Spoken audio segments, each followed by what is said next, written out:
صباح الخير او مساء الخير عليكم. النهارده معاكم نشرة واي تو كي.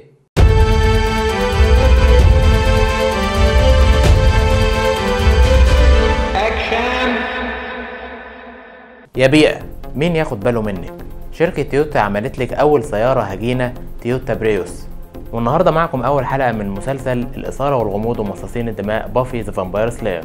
مانشستر يونايتد يلقب بلقب الدوري الانجليزي للموسم 96-97 بعد صراع قوي مع نيوكاسل يونايتد، والجدير بالذكر ان ألان شيرر قد تصدر قائمة هدافي البطولة بتسجيله 25 هدفا لصالح فريقه نيوكاسل يونايتد.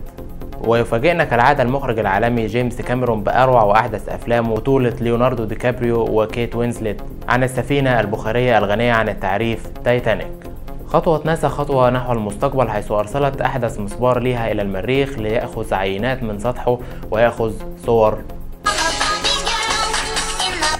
أهي سهلة وبسيطة. الأغنية دي لسه نازلة النهاردة. كل أسى وبكل حزن فوجئ العالم بخبر وفاة الليدي ديانا، وقد شاهد الخبر أكثر من 2.5 مليار بني آدم حول العالم.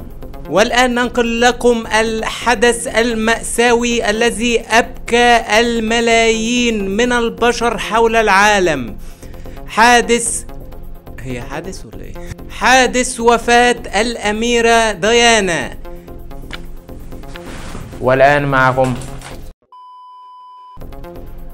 ننقل لكم الحدث المأساوي الذي أبكى الملايين من البشر حول العالم. حادث ولا إيه؟